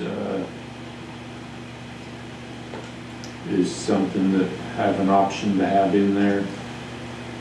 Shall, We're not in a tsunami zone, it's awkward to practice it when you're not in a zone, I would recommend we don't include it. The one thing that tsunami has impacted us, when there was the warning, we call, like I called Andy immediately and said, what do you need? What do you mean, we stand ready to help. But that's not a drill that I practice with the rest of my, with kids in classes, like. So like what if fast flooding, you know what I mean, like Yeah, tsunami? we probably wouldn't get flooding up here. I think like all of the modeling says we wouldn't get flooding up here enough to like flood the school property or anything like that. But I am wondering about like the turn-in bus route and bus drop-off, you know, like that's right by the river and it is down lower in the system where that they could see flooding there, so I just don't know. I just don't know what a drill looks like. No. That's the hard part on this. I mean, our shall include drills and instruction. So like in our emergency procedures, we have reference to tsunami and that's kind of even a larger conversation with the region that people are writing kind of plans and they call them annexes to address this, but I don't know how I drill that with an elementary kid to say, you know. I don't think we need to, but yeah, like maybe it would just be something in our emergency procedures where we're like, if there's a tsunami warning, if we have a bus heading that way, we have them turn around. Yeah. Drive towards. Yes, something like that. Yeah. okay, so. In that particular sentence is the, because it's drills, I don't think we include it. So take that out. And that means take them out down here.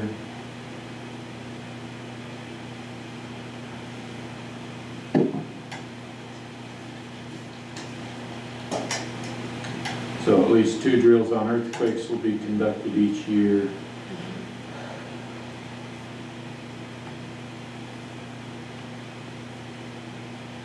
Do they still all get under tables, is that the? We do in October, we do the Great Shakeout, which is a national thing, like whatever, say it's on like October 16th or something, or I can't remember, but then you do it at 10/16, yeah. And then later in the year, you do one connected with an evacuation, so like you do it and then pull a fire alarm, or say evacuate. So at least I was gonna 2 say stop, drop, and roll, that's not what you do. There's something, hold, cover, hold, cover, Yeah, it's cover. drop, hold, cover, there we go. Drop, cover, hold, there we go. That's why we do it twice a year. Because you Two can't drills remember. on safety threats will be conducted each year.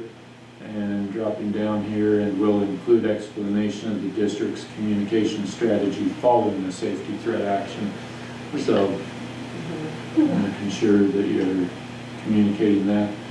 And then the option, district may provide additional instruction relating to other disasters such as flooding, drought, excessive snowfall, or wildfires. Do we want that in there? I don't, ODE has feel like- resources available on. yeah, I don't know. I mean, it just says may provide, so like we could leave it, but Yeah, also, that's how I feel. but also it's not prohibiting us providing it if we get rid of it. Like we can still provide that stuff. Yeah, and we talk, I mean, where it's appropriate, it's not, we're not avoiding talking about these things, we just, I don't know. And I use all their safety stuff they send us and go through that and stuff. I don't know, I don't feel like we need that line. Yeah. Abby? Yeah, it doesn't really mean anything to me, so. Andrea? Yeah, Speak now. Cool. so that's the updated EBCB, which I'm going to move into my first read. Okay, EBCB, ECAP, vandalism, malicious mischief, or theft.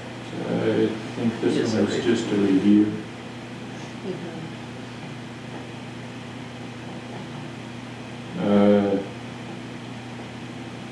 Assuming that you guys have looked at it. You know.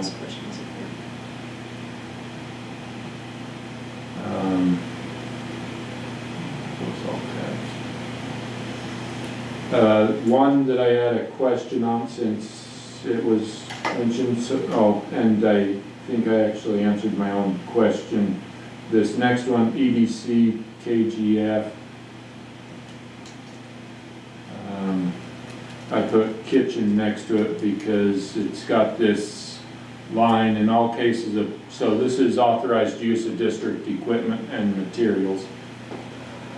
In all cases of public use, equipment shall not be used for private financial gain. And so I wondered about, allowing if we get a new kitchen in there in the middle school and we're allowing the public to use it, then for private financial gain. Although I wondered, if we're renting the space, just like if we rented one of the rooms to a business or something, I mean, they're not using the equipment, and so,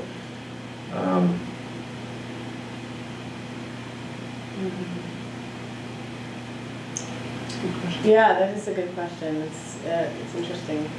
I mean, I don't see. Especially where there are no equipment use fees.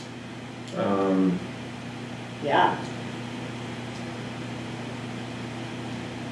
And So we couldn't actually rent it out. yeah, I mean, that's Rent out the space, and then you can have. free use of it, but then they can't use the equipment to make money though, Yeah, right. because of, Could Yeah. we modify this in a way that's in all cases of public use, except the community kitchen, and then maybe write another policy when we open that, like see. I don't know how much of it falls Yeah. into OGEC and the ORS is, Yeah, I mean, I can see, I can see the problem with like publicly funded stuff, and then people are like, okay, well, I'm gonna use this publicly funded stuff to run my small business. yeah. But then like other small business owners don't have that, option. It's like, Yeah. unless we. And then it cross-references over to KG. But how can we cover everything, yeah. Yeah. Cross-references over to KG, community use of district facilities, and another one authorized use of district equipment and materials, so this one might need to be looked at. Will you, let's call whoever we're supposed to call on this and ask. Yeah, I'd like to talk through this a little more, because I do think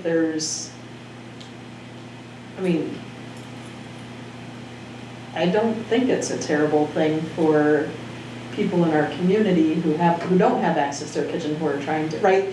If we're hosting a farmer's market, and the thing preventing somebody from engaging in selling at our farmer's market is actually a use of a blender, I'm making that, but I don't think that's a terrible thing community-wise. I still think that helps the community by having an economic opportunity for, this is a tough spot. It does, but like, Yeah. say that's bought with school district public money and they break the blender in the process of them making their own money, like, then like. Or what if they shove their hand in the blender? Right. I don't know. I don't know. Yeah, this we should talk through this. It's an interesting one, because I agree with you on the community front. Like I want all our, I want to be have as much benefit for the community as we can. But I do see the reason for that public versus private. Yeah. Well, usually in that, we would require insurance and liability and those kind of things for, right, a rental for the gym space. Right, but like, we aren't renting the gym space out for somebody to like, I don't know what. Do private lessons. Sell insurance out of it, sure, right? Like, I don't even know. I don't know why that occurred to me, but, right, we aren't like, it's not for their private gain. Like, if somebody were to use the public, like, if we had a kitchen that was publicly funded, and somebody was to use it to sell stuff at the farmer's market, but the proceeds went to the program, So that's Like, one of the right. things we talked about is actually this comes up in a couple different areas, so I'm trying to remember details, but like, yeah, for farmers, well, so like instead of a vending cost, right, the tabling is free, but X amount of proceeds would go at the end, like a percentage, but we've talked about time as well as, come take care of the gardens in exchange for that time. So Sure. it just gets to it, like, so maybe it is that agreements need to have a community benefit component. My question is, can you still privately gain, and this is coming up in a couple spots for us. Yeah, I think we should, I think we need to call. Yeah, I think that we should not get in the weeds on it, because there's so many examples, different that we can do, but I think we should find out more about that and read those cross-reference things and stuff, because, yeah. And then you've got the AR associated with it being the request to use this stuff. So that falls into the same thing where you've got the equipment shall not be used for private financial gain and Yeah. stuff. So, yeah, so more on those. EEACCAR, discipline procedures for district approved student transportation. This one's just a review. If you guys have looked at it, driver's got to do a safety review, and they, from what I understand, they do. Yeah, that's the bus, that's when they pull in and do the. Riding procedures, emergency exit stuff, Yep. code of conduct.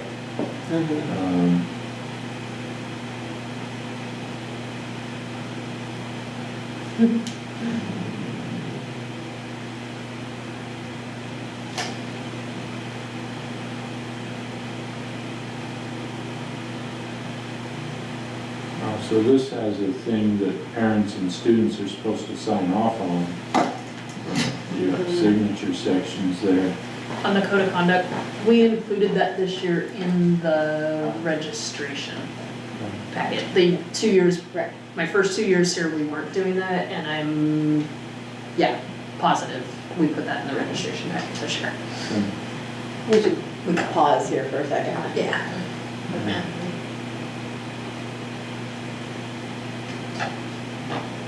We're getting there. Almost there. Are the rest all reviews? Yeah, I mean, this one's a review and review the PE section, the local wellness program. So special use of school buses. I didn't particularly look at these, I mean, they're just review. That's the board's job. Tell us if you have questions. Yeah.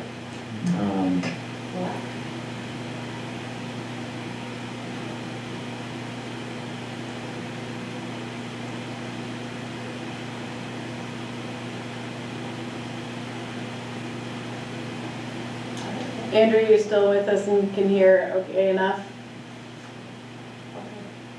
Say the last thing you said again. Yeah, I was just checking to see if you could still hear us and stuff. Abby stepped out for a minute, so we're pausing on review, but I just wanted to make sure you. Oh no, I can still hear you. Every once in a while I have to get up and walk around the room a hair just from sitting. I know, I'm standing up right now too. I'm like, yeah, okay. While we're paused though, I'll just say it. I think when we get to, just because these are taking so long too, I think obviously with our short amount of people here, I was thinking the charter status discussion item, we could table that till next time. We don't have all of us here. Michelle, I'm sure would like to be a part of it if we go over everything we were sent. I don't know if that seems right, but I just feel like there's not that many of us, and 2 and 3 are on there, but I don't think there's anything pertinent. no movement on them, right? Okay, so when we get to that, I'll probably just pass through them. Yeah, and 2, we can look at in the future. I got the facility thing back from the state. I haven't looked at it yet, so I'll take a look at that and we can. Yeah, Cool. We can revisit it next month then, right, Sharon? Yeah. Okay. cool. Any, on special use of school buses, anything stand out to anybody? No.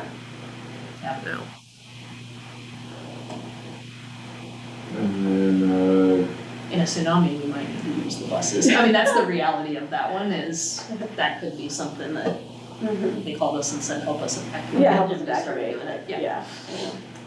So it said to review the PE section on this. And I think last year we reported on the wellness policy and feedback from kids and community. Did we update at that time? We had data. I'm forgetting if we actually, what's the It date on was that? updated 22, So, so. Let me check in with Courtney on this one. Brenda was doing some of it, Courtney had some data. I don't know if it got finalized on the updates, so let me take that one back to Courtney and see where we're at.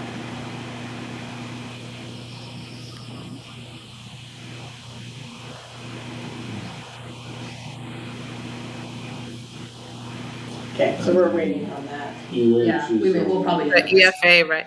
Oh, the EFA one, right? Yeah, that's what I was saying. I actually think we have some bigger updates to that one if that's not saying last year as the date. So let me elevate that one back and see Okay. if we just kind of got lost in process there. So Okay, so we will not, that one we won't include as a first read having been done. I think we should wait. It's Yeah.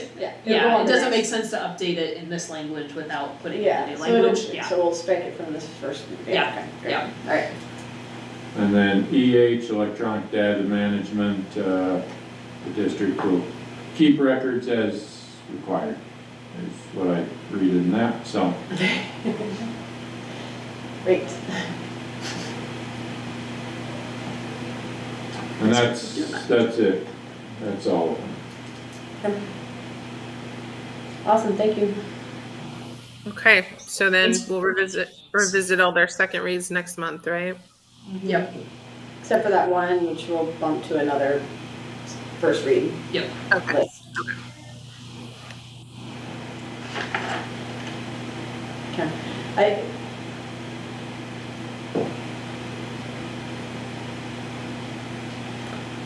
Were you gonna So, say something? anything else? Well, the discussion items, the exploration of charter status for Mapleton, like, I do wanna make sure we have that pretty soon. So, yeah, we could bump it to next month, if we have some reason that we needed to, anyway, like, basically, I think it is a time-sensitive discussion for us to have. And so, I don't wanna put it off too long, but I do not wanna conduct it with only 3 of us present, so. But Do you want us to have another Zoom meeting about it when Michelle's back? let's put it on next month's, but then if for any reason we couldn't fully discuss next month, then maybe we'd commit to to scheduling a Zoom, like a separate work session or something. Okay. So we'll table that one to next month, same with facilities planning and anything on the athletic participation contract. So we can move on to any other public comment. Jaren, did you receive anything? No, Okay. Is Abby back in the room yet? Yeah. Okay. Comments from the board. If no one has anything, I had one thing I wanted to point out that I saw today, Sue. I don't know. I would think it might kind of semi-play into part 4. You guys as well. One of our teachers brought to attention that sometime here in the next few months that some additional Google services, so like on the Chromebooks that our students use there at the school, something about certain apps and connections they can go to inside of there are requiring like parent consent for under 18. We then devised a form. I think there was one kind of given with it. So I just wanted to throw that out there so you guys were aware if it pertained into students using the Chromebooks there as well. Yeah, Andrea, can I think I tracked that, but one clarification, are you saying that came up in your district and school and you're sharing that to us? Well, it came from like Google or something. Got it. Yeah, But Okay. but The issue wasn't, at first I thought it came From from a a staff- teacher, one of our staff current here. teachers, but we're talking that this Oh, is no, no, coming no, back. no, I'm sorry, it was a teacher at ours, and so I thought, okay, that's relevant to the students' Chromebooks at Mapleton, and I should bring that up. I can send you, I don't know how this, he's kind of in charge of our securities, if anything, so I don't know if that would just appear to you and or Jaren, but I can make sure that, go ahead, Jaren. yeah, I've gotten the notices, and yeah, we need to have a sign off from parents on some stuff, yeah. Is that Okay, this year thing or in preparation for next year? Really probably This year thing, okay. Mhm. Thanks, Yeah. wasn't on my radar at all, thanks. yeah, because I know we're gonna implement it, because I think it's coming up soon, so we have to do it now, and then it'll just be in like yearly registration forms or something. Yep, Yeah, okay. Cool. Yeah. What kind of stuff is it? Do you know, just using outside programs that Google provides information to and stuff, so. And there's some of the things that the kids are gonna use and we wouldn't be opposed to them using, Yeah, like rather than having to block all these things. it's that, is even our clever and, you know, things, yeah. data sharing between, Google has bought all these, right, Mhm. stuff, these things, and I think it's making it transparent that they're not Google, but, because we have the Google suite, right, with all those things, but Yeah. if there's links to those, they're making it easier to get to their products. Exactly. That are their products, and so it's But us that giving the means- transparency to say, That the students will have access to these things and making sure parents know. That's good. Okay. Yeah. Cool. yeah, they're, Awesome. that, I shouldn't say this out loud right now, I but don't. just in terms of work scope, like, when I was in 4J, they were working on this, and probably still are, it's because the technology is developing so fast, it's an impossible task to keep up Right. with, it's the reason I said I probably shouldn't say this right now, but at some point, instructional materials wise, you should, as a district, we should name, these are the ones that, the apps that our students use, our teachers and students use, and other things aren't available, and then you kind of update the list as things come, it's just, Right. Always. well, Yeah, and it's changing like. when you're a 4J and you have an instructional technology department and you can barely keep up with that, it's not that we can't keep up with it. We you know, Jared's 5 other jobs, if you're looking through that too.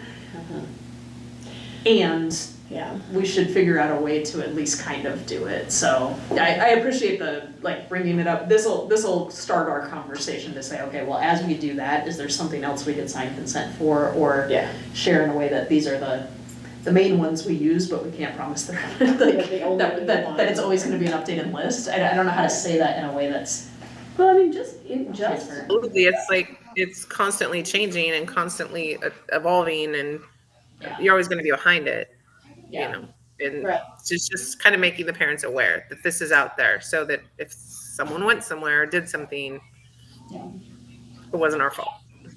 Yeah, I think that that's part of it is just like a forum, you know, something that tells parents like, you know, like that there are apps and stuff that their kids, students will be asked to use that, you know, we aren't gonna specifically name everything, but the parents agree that as long as proper, you know, like, as long as there's some amount, like, threshold of proper vetting has taken place, you know, then it's okay with them. Well, and I wonder if it's language in the yearly technology agreement kind Yeah. of thing to Yeah. to just say like, hey, we use apps, they're always developing, we try to keep it, and maybe a process for like, if there's an app that you're seeing usage and you have questions or concerns about, Right. bring that to us in this way, right? Like, Sure. we want to hear that from Right. you, we don't want you to be Yeah. mad about it, and we wanna